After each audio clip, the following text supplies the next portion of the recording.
Hello, Soul Seeker. How are you today? I am fine, thank you. And how are you? Providing inner resilience and the ability to persevere merupakan di mana Roh Kudus memberikan ketahanan batin dan kemampuan untuk bertahan. Kita mendengar bahwa Allah pasti menjawab doa kita, yang kita naikkan, yang kita panjatkan kepada Tuhan dengan kesungguhan hati. Tetapi pada kenyataan kita tidak pernah mengerti dan sadar jika Allah menjawab doa kita dengan cara yang lain, dan hal itu tidak kita lihat secara kasat mata. Sebab asumsi kita jika kita minta A kepada Tuhan, maka Tuhan pasti memberikan A. Terlebih lagi jika permohonan doa ini sudah belasan tahun kita pohonkan kepada Tuhan, terlebih lagi ini merupakan penderitaan kita yang sangat mengganggu dan selalu datang hampir setiap hari dalam hidup kita. Apakah Allah membiarkan melihat penderitaan kita? Apakah ini sebuah proses hidup yang tak kunjung selesai? Soul Seeker, Roh Kudus sering dipandang sebagai sumber kekuatan untuk menanggung kesulitan. Itu betul. Satu perkataan, as a source of strength to endure hardship, di mana Roh Kudus sering dipandang sebagai sumber kekuatan untuk menanggung kesulitan kita. Bagi saya itu amin. Umat Kristen percaya bahwa Roh Kudus memberdayakan mereka untuk menghadapi cobaan dan kesulitan. Roh Kudus memberikan ketahanan batin dan kemampuan untuk bertahan. Roh Kudus tidak selalu berarti bahwa kesulitan akan disingkirkan. Sebaliknya, fokusnya adalah pada kemampuan untuk menanggungnya dengan kekuatan dan kasih karunia-Nya. Soul Seeker, pada tayangan kali ini kita akan membahas kemampuan untuk menanggung dengan kekuatan dan kasih karunia-Nya.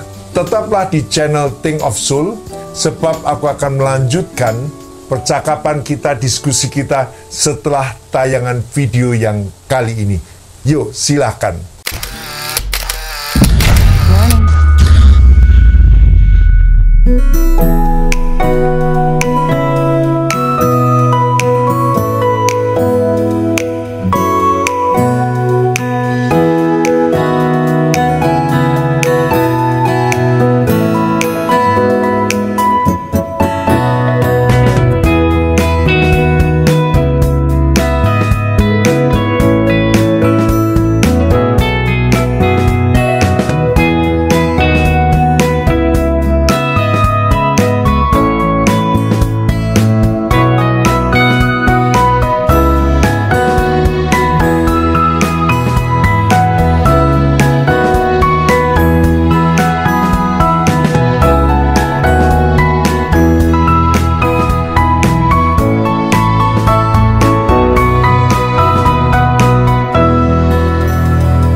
Sesuatu yang baru, yang segar, yang fresh from the oven.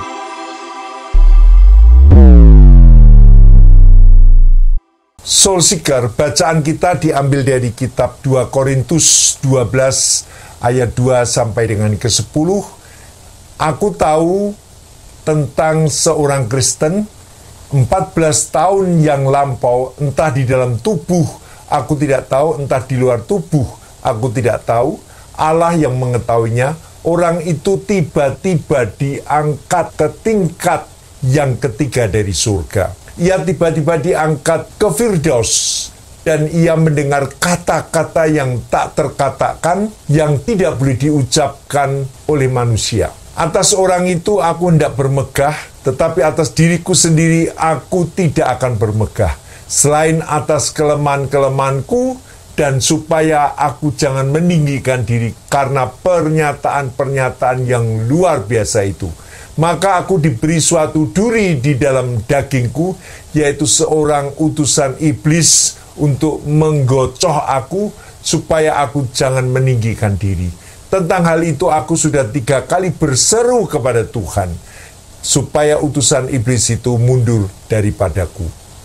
Tetapi jawab Tuhan kepadaku, cukuplah kasih karuniaku bagimu, sebab justru dalam kelemahanlah kuasaku menjadi sempurna. Sebab itu terlebih suka aku bermegah atas kelemahanku, supaya kuasa Kristus turun menaungi aku. Soul Seeker, Paulus diberi suatu duri di dalam dagingnya, yaitu seorang utusan iblis untuk menggocohnya supaya dia jangan meninggikan diri.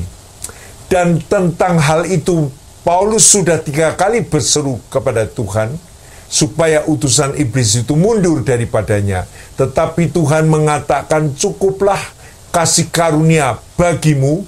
Kata cukup berarti Tuhan mau Paulus untuk tetap menjalaninya, untuk terus bertahan di dalam penderitaannya. Soul Seeker, pertanyaannya bagaimana Paulus menyikapi apa yang diminta, yang tidak pernah dijawab Tuhan, seperti memikul salib setiap hari. Paulus berbicara tentang duri dalam daging. Dalam kitab 2 Korintus 12 ayat 7, ia menyebutkan sebagai utusan iblis yang bertujuan untuk menyiksa hidupnya. Ada banyak penjelasan yang telah diajukan, tetapi apakah Paulus merujuk pada penderitaan fisik atau penderitaan rohani atau emosional? Karena Paulus tidak berbicara tentang duri yang sesungguhnya, ia pasti berbicara tentang metaforis, beberapa teori yang lebih populer tentang menafsirkan duri tersebut, meliputi godaan, masalah mata kronis, masalah malaria, migrain, epilepsi, dan gangguan bicara. Beberapa bahkan mengatakan bahwa duri itu merujuk pada seseorang, seperti Alexander, dia tukang tembaga yang telah melakukan kejahatan yang sangat besar terhadap Paulus. Dalam kitab 2 Timotius 4 ayat 14 dikatakan, Alexander tukang tembaga itu sudah melakukan hal-hal yang jahat sekali terhadap diri Paulus. Tuhan akan membalas dia menurut perbuatannya. Tidak seorang pun dapat mengatakan dengan pasti apa duri dalam daging bagi Paulus itu. Tetapi itu adalah sumber kepedihan yang nyata bagi kehidupan seorang rasul.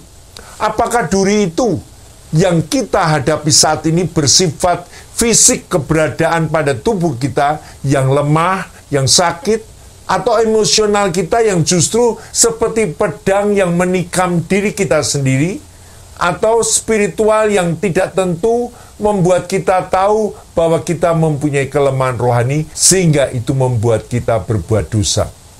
Meskipun duri itu telah masuk dalam kehidupan Paulus selama 14 tahun sebelumnya, di dalam ayat 8-10 memberikan indikasi bahwa duri itu masih merupakan penderitaan yang berkepanjangan dan berkelanjutan yang ia rasakan hingga saat ini. Inti yang Paulus maksudkan bukan durinya, melainkan tujuannya. Maka Tuhan dengan penuh kasih dan dengan kelembutan dan berdaulat, sepertinya ia menyiksa rasul yang dikasihinya. Di sana tertulis, jika duri itu milik setan atau salah satu utusan setan, memang betul duri itu diberikan untuk mengganggu Paulus. Dalam hal ini pasti pekerjaan iblis untuk mengacaukan hidup Paulus. Tujuan setan terselip di dalam tujuan Allah. Inilah misterius ilahi di mana aktivitas setan pun berada dalam lingkup tujuan kedaulatan Tuhan. Paulus memberi petunjuk kepada kita tentang tujuan duri itu supaya aku jangan sombong karena pernyataan-pernyataan yang luar biasa. Pernyataan-pernyataan apakah itu? Dalam kitab 2 Korintus 12 ayat 2-4 dikatakan, aku tahu tentang seorang Kristen 14 tahun yang lampau, entah di dalam tubuh aku tidak tahu, entah di luar tubuh aku tidak tahu, Allah yang mengetahuinya. Orang itu tiba-tiba diangkat ke tingkat yang ketiga dari surga. Aku juga tahu tentang orang itu, entah Di dalam tubuh, entah di luar tubuh, aku tidak tahu. Allah yang mengetahuinya. Ia tiba-tiba diangkat ke Firdaus, dan ia mendengar kata-kata yang tidak terkatakan, yang tidak boleh diucapkan manusia. Jadi, tujuan Allah mengizinkan duri dalam daging adalah untuk menjaga Paulus tetap rendah hati. Siapapun yang pernah berjumpa dengan Yesus dan diutus secara pribadi olehnya, di dalam Kisah Rasul 9 ayat 2-8, akan dalam keadaan alaminya dipastikan ia akan sombong. Tidak seorang pun suka hidup dalam kesakitan. Paulus memohon kepada Tuhan sampai 3 kali untuk menyingkirkan sumber kesakitan ini daripadanya.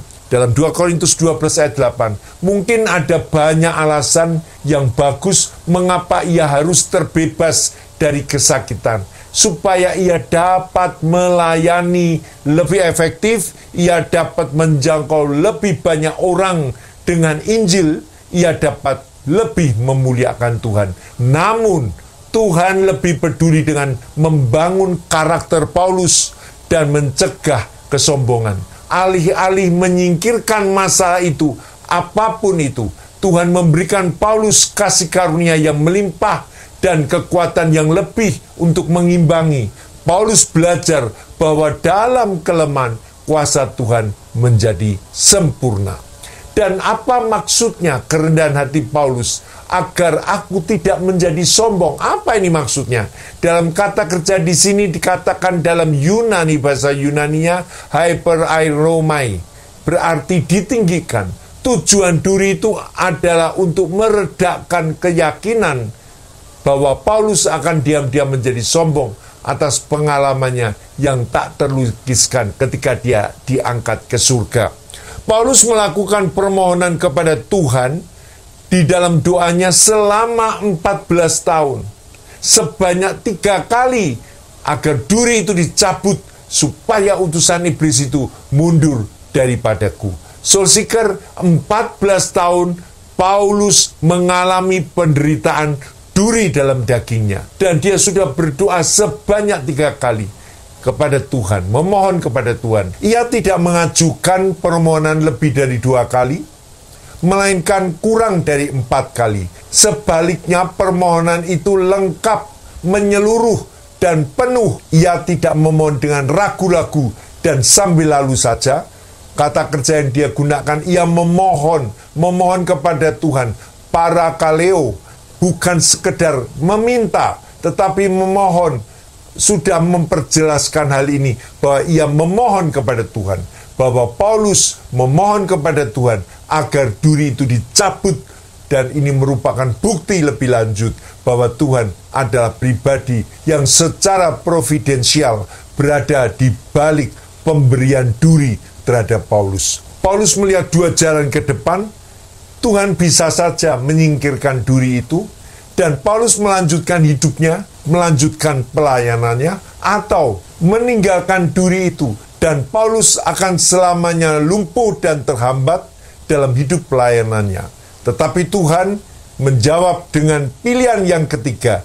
Duri itu tetap ada, tetapi Tuhan memberikan kepada Paulus kasih karunia. Kasih karunia Allah di sini bukanlah kasih karunia yang objektif dan mengampuni seperti dalam Roma 3 ayat 24. Sebaliknya, Paulus menggunakan kasih karunia secara lebih luas sebagai singkatan untuk kehadiran Allah. Menopang, memberdayakan, menenangkan, mendukung, menghibur, memberanikan, memuaskan jiwa Paulus. Kasih karuniaku cukup bagimu, berarti cukup bagi Paulus. Lalu mengapa Tuhan menggunakan kata kasih karunia? Karena Tuhan berusaha meyakinkan Paulus bahwa ia tidak perlu berusaha dan layak mendapatkan kehadiran Allah itu. Itu adalah kasih karunia. Kasih karunia ini selanjutnya diperjelas oleh klausa berikutnya. Sebab justru dalam kelemahanlah kuasaku menjadi sempurna. Itu adalah kasih karunia yang menyalurkan kuasa ilahi. Kehadiran Allah akan menopang Paulus. Kuasa Allah akan menguatkan Paulus. Yang tidak boleh kita abaikan adalah bahwa kita bukanlah kekuatan Paulus, melainkan kekuatan Tuhan. Sumbangan Paulus adalah kelemahan. Namun ini bukanlah sebuah pengakuan, justru itulah Allah yang membutuhkan. Inilah misteri keajaiban itu dan kemuliaan kekristenan apostolik. Kelemahan kita menarik, bukan menolak kuasa Allah. Kerendahan hati kita dan ketidakmampuan kita yang secara alami kita takuti dan hindari, justru merupakan tempat bagi Allah untuk senang tinggal dalam kerendahan hati dan ketidakmampuan kita. Kita akan belajar sebuah pemahaman baru tentang kelemahan. Akibatnya pengejaran Paulus menjadi terbalik. Ia telah diberi wahyu tentang surga dalam 2 Korintus 12 ayat 1-6. Namun Paulus telah diberi wahyu tentang bagaimana surga bersinggungan dengan orang berdosa yang jatuh dalam kelemahan, di dalam siksaan, di dalam kesukaran, di dalam penganiayaan, dan di dalam kesesakan oleh karena Kristus. Ayat 7-10. Setelah melihat rahasia kuasa Kristus yang tinggal di dalam dirinya, Paulus melengkapi maksud di ayat 9 dengan mengatakan, aku akan lebih bermegah atas kelemahan-kelemahanku, sebab jika aku lemah, maka aku kuat. Jadi untuk menyimpulkan ketika aku lemah, maka aku kuat, kata Yunani diterjemahkan ketika. Kata ketika di sini hotan menyiratkan bahwa ia memaksudkan keadaan lemah yang terus-menerus. Dengan demikian keadaan terus-menerus menerima kekuatan ilahi. Paulus kini menyadari bahwa kelemahannya bukan halangan, melainkan pintu gerbang bagi kekuatan Allah. Kuasa Allah di dalam kita, yaitu memberikan kemampuan, kekuatan, kesuksesan, merasakan aman, namun semuanya sangat berbahaya, dan itu bisa menciptakan kesombongan. Ketidakmampuan, kelemahan, dan kegagalan terasa berbahaya, namun semuanya itu adalah landasan yang aman untuk menciptakan kerendahan hati. Lebih dari itu, kelemahan kita yang sederhana secara fisik, psikologis dan intelektual, pendidikan, dan bahkan spiritual justru merupakan katalis bagi kuasa ilahi. Kuasa untuk apa? Untuk hidup tenang, kuasa untuk pertumbuhan, untuk sukacita, untuk persekutuan dengan Allah, untuk pengurapan bagi pemberitaan Injil. Jika pada waktu yang lalu kelemahan dan kesalahan kita menjadi penghalang untuk kita masuk dalam hadirat Tuhan, sekarang justru kelemahan itulah yang membawa kita menerima kuasa Tuhan. Saudara Seeker paham ini? Kalau dulu kelemahan kita menjadi penghalang, tetapi justru sekarang kita dalam Tuhan, kelemahan kita, ketidakmampuan kita menjadi pintu untuk Tuhan masuk di dalamnya. Lebih dari itu artinya ketika hidup mengalami kehancuran, ketika kaki kita tersapu oleh kejutan-kejutan hidup yang membingungkan, kita tidak menyerah. Kita kembali kepada Tuhan. Momen kehancuran hidup itu dibawa kepada Kristus adalah saat kita akhirnya akan mendapatkan daya dorong, kekuatan dalam kehidupan Kristen. Penderitaan kita adalah tempat Tuhan sendiri hidup. Soul Seeker, kiranya ini boleh menjadi berkat, artinya bahwa Roh Kudus memampukan kita untuk bertahan. Seperti Paulus, 14 tahun dia bertahan dalam keadaan yang sama, duri dalam dagingnya, tetapi itu menjadikan dia kuat karena dia mengatakan justru dalam kelemahan aku kuat. Soul Seeker, bertahan, sabar, karena Roh Kudus memberikan kita kekuatan untuk bertahan di dalam penderitaan. Itu kerjaan Roh Kudus yang luar biasa. Dia memberikan kita bertahan di dalam penderitaan. Puji nama Tuhan. Tuhan memberkati. Saya berdoa untuk saudara. Tuhan Yesus, aku mendoakan setiap saudara-saudaraku di Think of Soul Channel ini yang merasakan penderitaan yang tidak pernah berhenti, yang merasakan seperti duri yang ada di dalam dagingnya.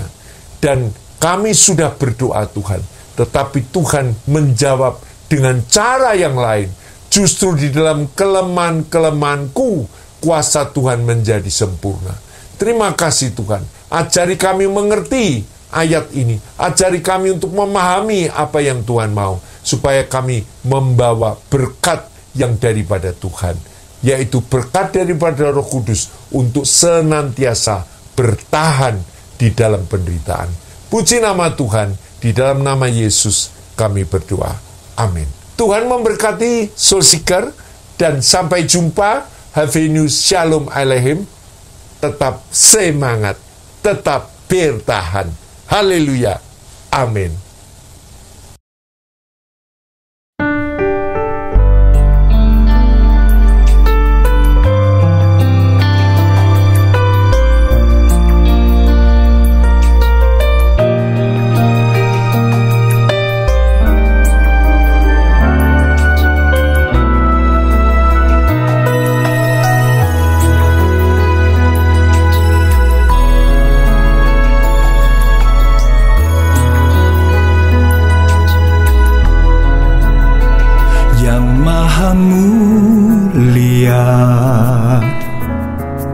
Agung namamu penuh pesona,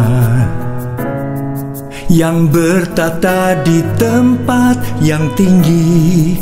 Ku puji, ku sembah padanya, yang maha mulia. Indah pesona cipta karuniamu, bak permata yang tiada taranya, bersinar terangi buana. Yang maha mulia, segala puji syukur hanya padamu, segala hormat mulia hanya untukmu. Kau yang maha besar, yang maha mulia, masyhurlah namamu di tempat yang tinggi. Kudus dan mulianya cipta pesonamu, tiada duanya.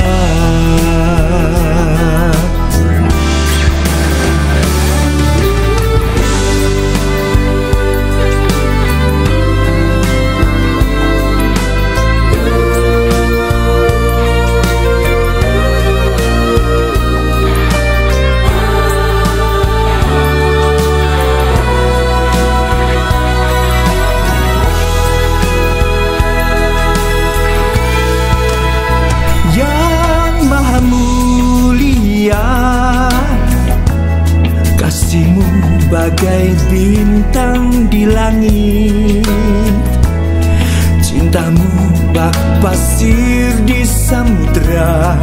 Betapa besarnya kuasamu, yang maha mulia. Segala puji syukur hanya padamu, segala hormat mulia hanya untukmu. Kau yang maha besar, yang maha mulia, masyhurlah namamu di tempat yang tinggi. Kudus dan mulianya cipta pesonamu, tiada duanya.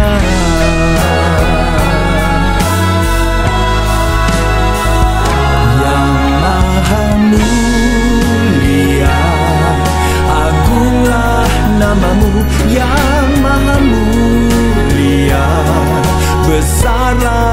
kuasamu, ku